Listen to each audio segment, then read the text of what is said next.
Programa Naquele que me fortalece, com o arcebispo metropolitano de Natal, Dom João Santos Cardoso. Um programa para o povo de Deus.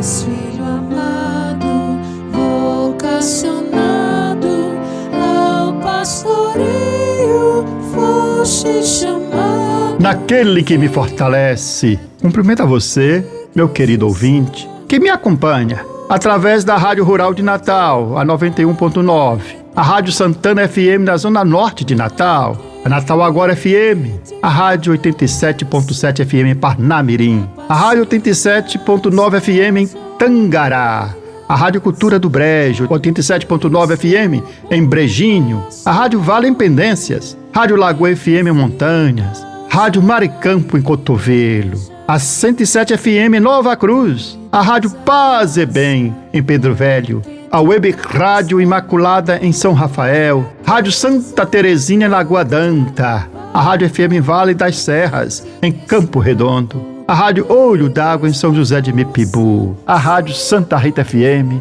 em Santa Cruz, a Rádio Jardim FM em Jardim de Angicos e da Rádio Palmeiras do Rio Cabugi, na cidade de Afonso Bezerra.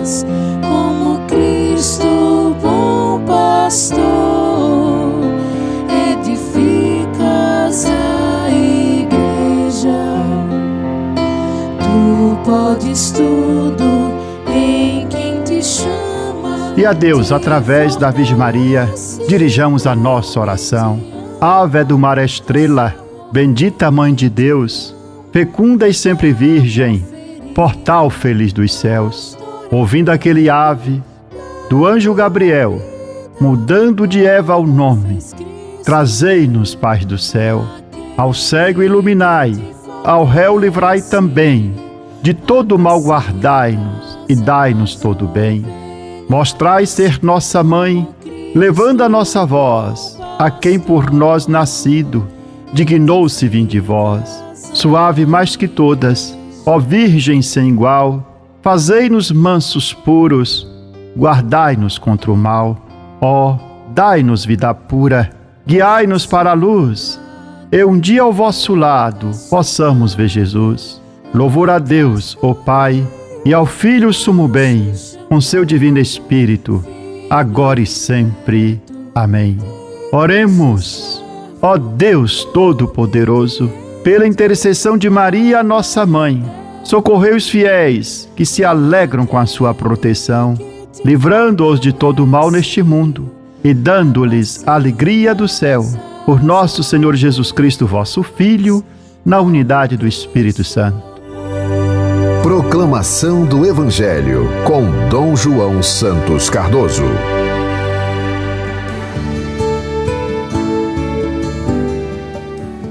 Nesse 27º domingo do tempo comum, o Evangelho proclamado em nossas liturgias é o Evangelho de Jesus Cristo segundo Marcos, o capítulo 10, o versículo 2 a 16.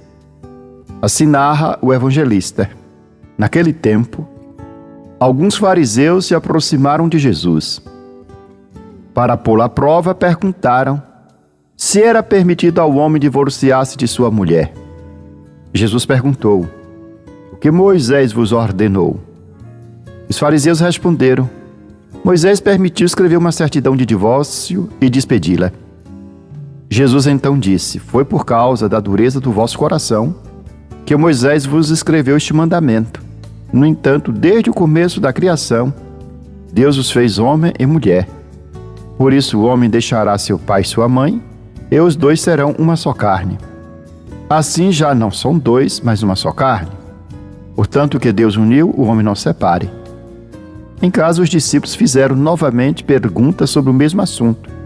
Jesus respondeu: quem se divorciar de sua mulher e casar com outra, cometerá adultério contra a primeira. E se a mulher se divorciar de seu marido e se casar com outro, cometerá adultério.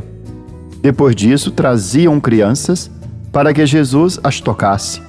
Mas os discípulos as repreendiam. Vendo isso, Jesus se aborreceu e disse: deixai vir a mim as crianças, não as proibais, porque o reino de Deus é dos que são como elas. Em verdade vos digo, quem não receber o reino de Deus como uma criança, não entrará nele. Ele abraçava as crianças e as abençoava, impondo-lhes as mãos. Palavra da salvação, glória a vós, Senhor.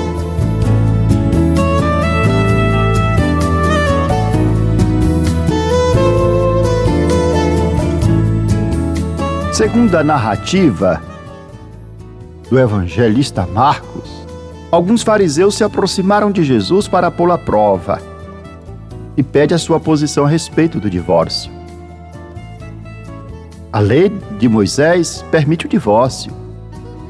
O livro do Deuteronômio previa que se um homem tomar uma mulher e se casar com ela e esta não lhe agradar, porque encontrou nela algum inconveniente, escreverá um documento de divórcio, o entregará na mão dela e despedi-la de sua casa.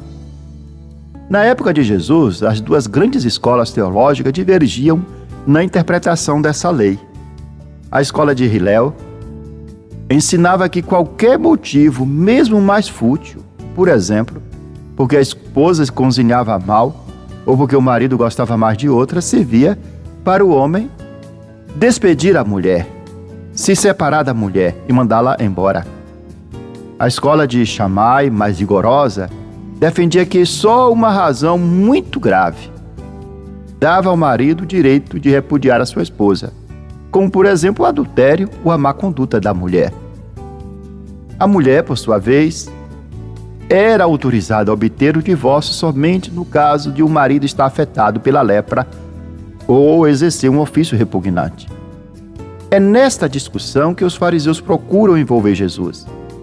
Uma resposta negativa por parte dele, por parte do Senhor, seria certamente interpretada como uma condenação do matrimônio de Herodes Antipas com Herodíades. Uma resposta positiva, por outro lado, deixaria Jesus mal visto perante os admiradores de João Batista, que criticava a união de Herodes com sua cunhada. Confrontado com a lei judaica do divórcio, Jesus reafirma o projeto de Deus na vida matrimonial. O casal foi chamado por Deus para formar uma comunidade de amor estável e indissolúvel, uma comunidade de partilha, de comunhão e mútua doação. A separação, portanto, não está prevista no plano de Deus, conforme Jesus cita o Gênesis. Porque Deus não considera um amor que não seja pleno e duradouro. Só o amor, expresso num compromisso indissolúvel, respeita o projeto primordial de Deus para o homem e para a mulher. Diante da questão posta pelos fariseus, pode um homem repudiar a sua mulher?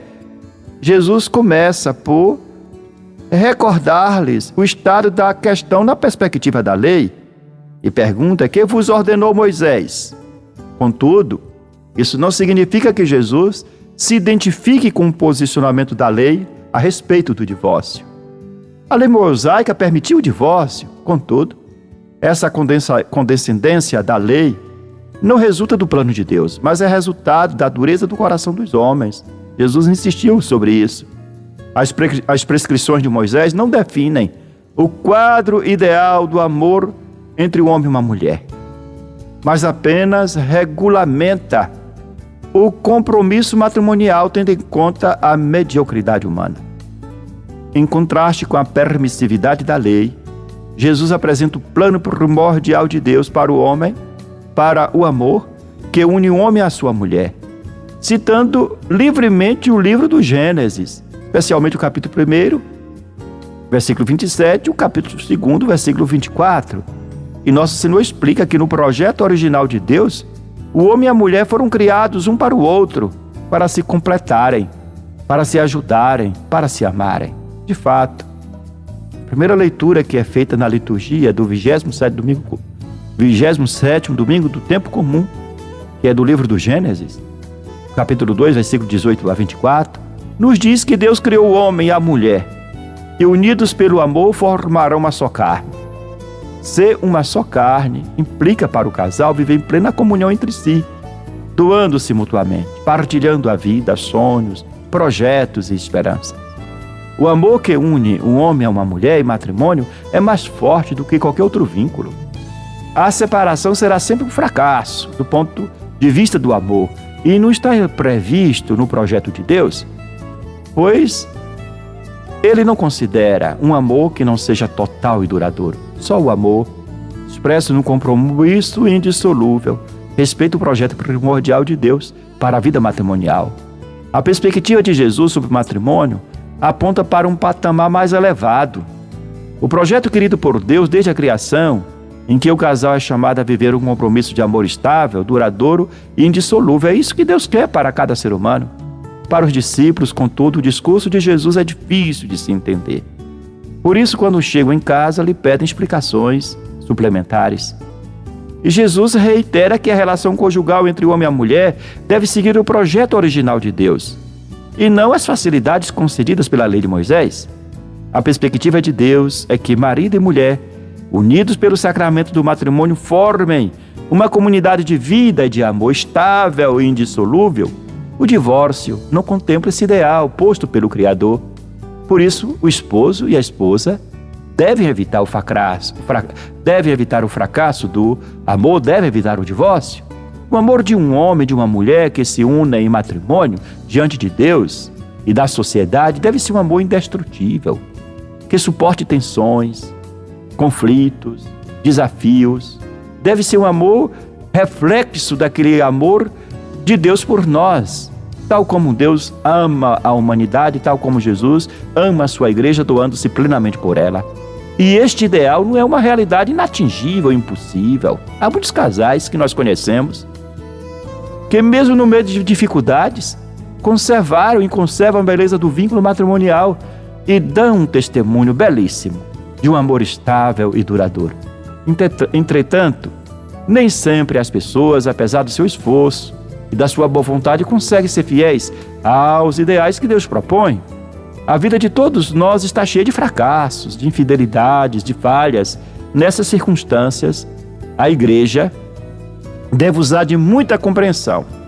A comunidade eclesial, a comunidade cristã, deve usar de muita misericórdia com aqueles que falham, muitas vezes sem culpa, na vida matrimonial. Em nenhuma circunstância as pessoas divorciadas devem ser marginalizadas ou afastadas da vida da comunidade cristã. A comunidade deve em todos os instantes acolher, integrar, compreender, ajudar aqueles casais cujas circunstâncias ou aquelas pessoas cujas circunstâncias da vida impediram-nas de viver o projeto ideal querido por Deus.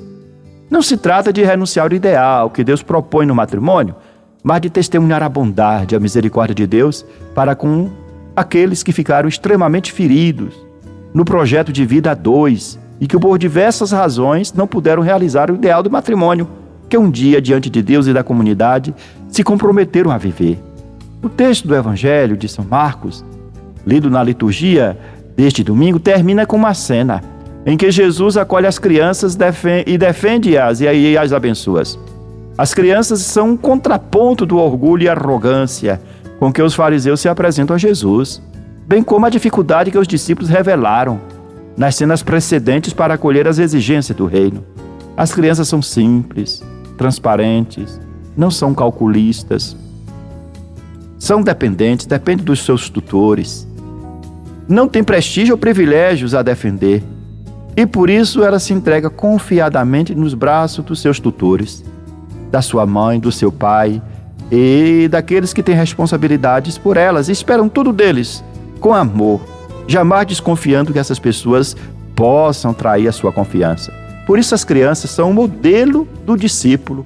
O reino de Deus é daqueles que, como as crianças, vivem com simplicidade e amor, com sinceridade e verdade, sem se amarrar a interesses egoístas e a privilégios.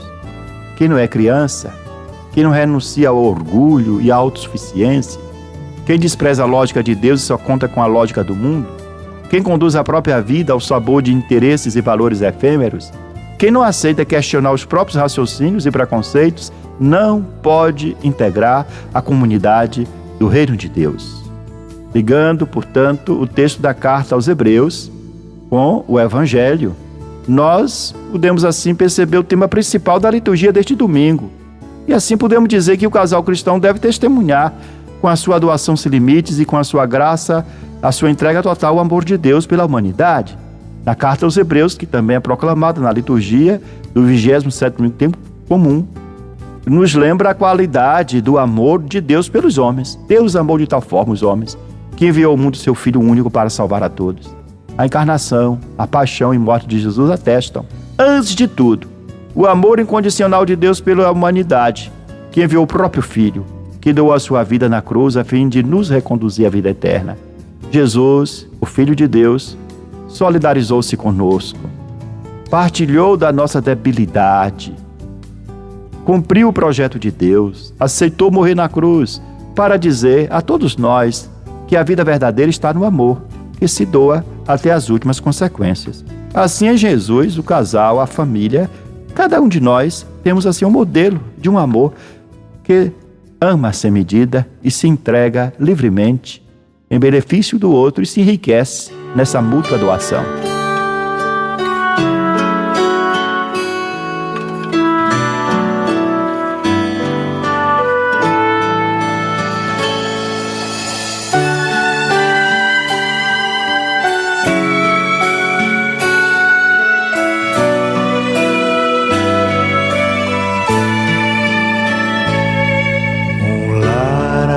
Os pais ainda se amam e os filhos ainda vivem como irmãos. E venha quem vier em contrabrigo, e todos têm direito ao mesmo pão, onde todos são por um e um por todos, onde a paz criou raízes e floriu um lar assim feliz. Seja o sonho das famílias do Brasil.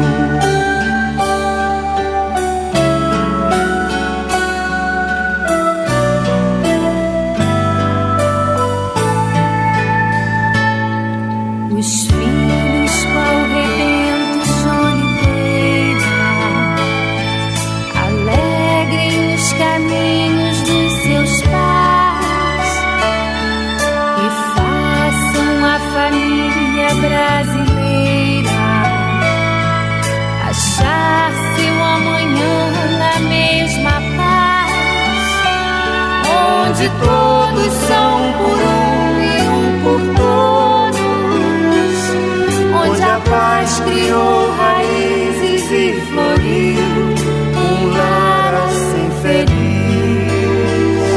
Seja o sonho das famílias do Brasil.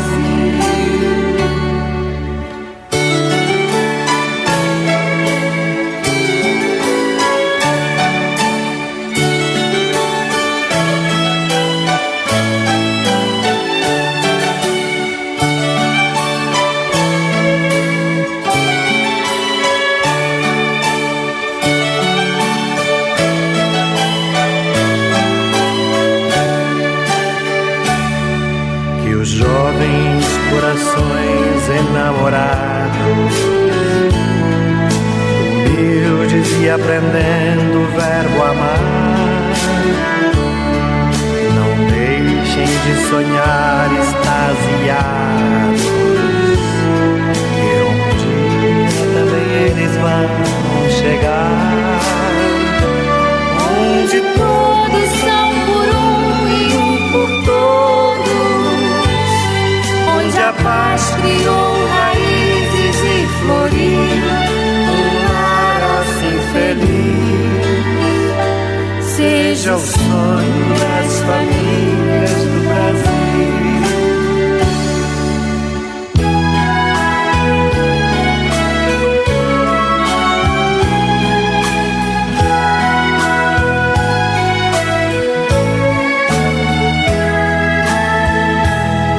Que aqueles que se sentem bem casados, deu certo seu amor, o amor valeu. Não vivam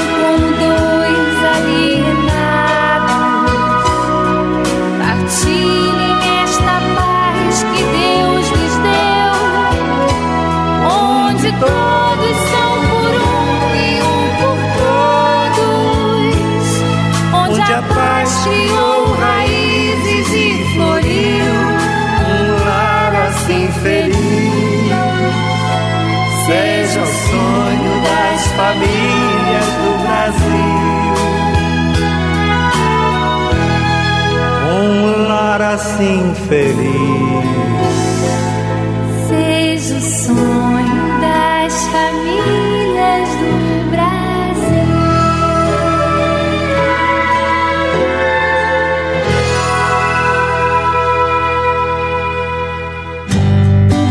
Você está ouvindo Naquele que me fortalece, com Dom João Santos Cardoso. Palavra que evangeliza.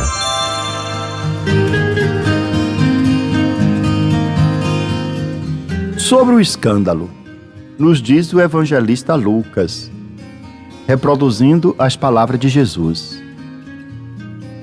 É inevitável, disse Nosso Senhor, que aconteçam escândalos, mas ai de quem os provoca.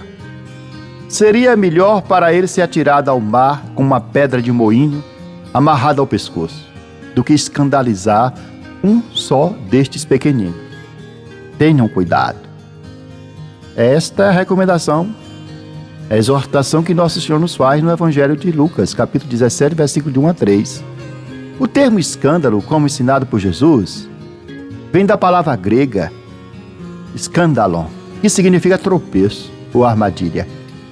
Santo Tomás de Aquino, na Suma Teológica, define o escândalo como um dito ou um ato menos reto que dá ocasião à queda espiritual de alguém, podendo ser de forma essencial ou acidental. Por isso que o escândalo significa tropeço, um ato que traz dificuldade para o outro. E Santo Tomás distingue entre dois tipos de escândalo, o ativo e o passivo. O escândalo ativo ocorre quando alguém, intencionalmente ou não, realiza um ato que leva a outra pessoa ao pecado. O escândalo passivo, por sua vez, ocorre quando alguém espiritualmente vulnerável é induzido ao pecado por influência do exemplo ou comportamento de outra pessoa. Santo Tomás enfatiza que, embora o escândalo possa ser acidental, ele é considerado um pecado grave, quando há a intenção de induzir outro ao erro, pois tal ação contraria diretamente a virtude da caridade.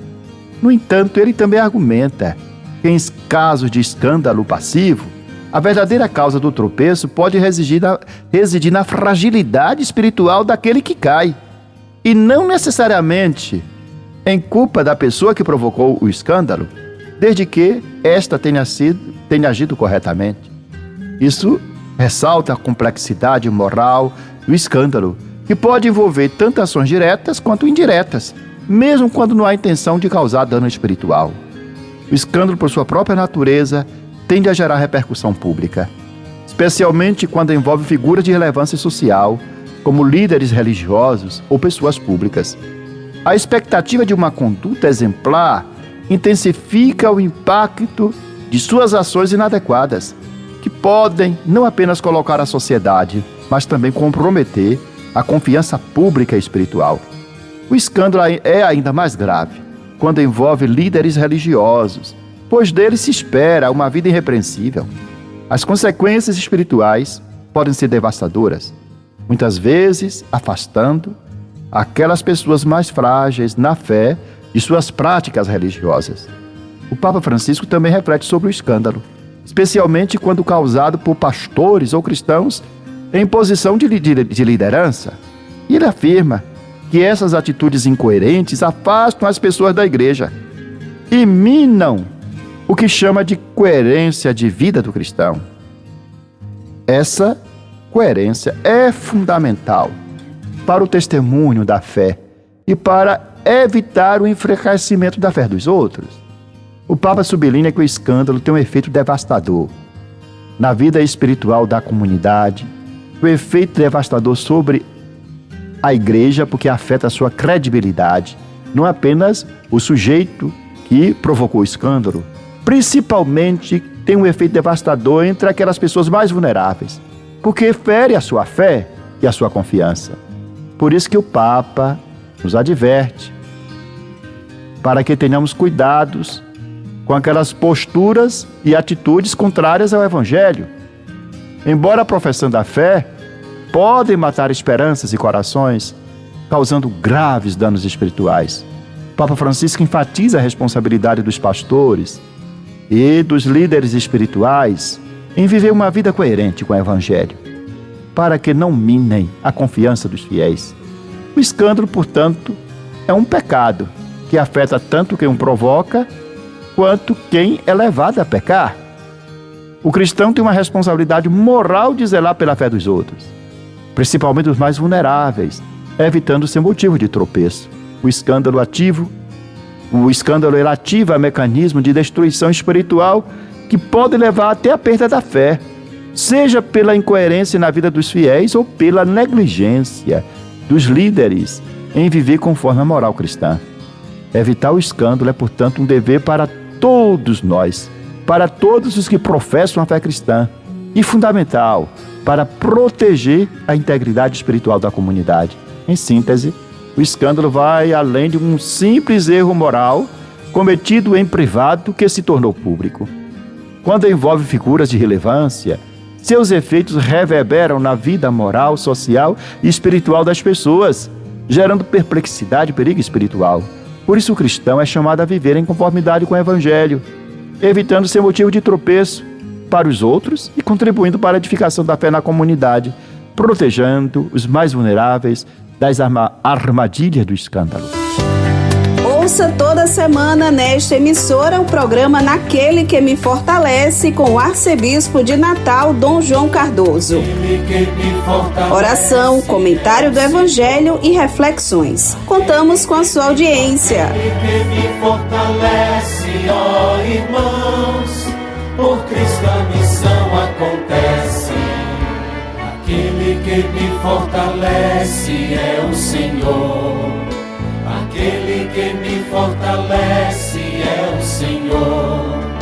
Aquele que me fortalece, ó irmãos, por Cristo a missão acontece. Naquele que me fortalece, assim concluímos esse nosso programa com esta oração, que devemos recitá-la todos os dias. Meu Deus, dai-me sempre a alegria de viver. Dai-me força para superar qualquer obstáculo. Não permita que eu me sinta fracassado. Erguei-me quando estiver abatido. Libertai-me quando estiver oprimido. Sustentai-me para que eu não caia em nenhuma tribulação. Que não falhe jamais minha fé em vós. No meio da tempestade, quando tudo parece perdido, minha fé esteja sempre ligada a vós. Senhor, meu coração confia em vós, porque sois fiel a mim e em todos os momentos. Amém. Eu sou o pão que dá vida, o pão para um mundo novo, que nutre, alimenta e sacia o caminhar do meu povo. Seja bendito o nome do Senhor, agora e para sempre. A nossa proteção está no nome do Senhor, que fez o céu e a terra. Que a bênção de Deus Todo-Poderoso, Pai, Filho e Espírito Santo, desça sobre vós e permaneça para sempre. Amém. Aquele que me fortalece é o Senhor. Aquele que me fortalece é o Senhor. Aquele que me fortalece, ó irmãos, por Cristo a missão acontece. Você ouviu Naquele que me fortalece, com o arcebispo metropolitano de Natal, Dom João Santos Cardoso.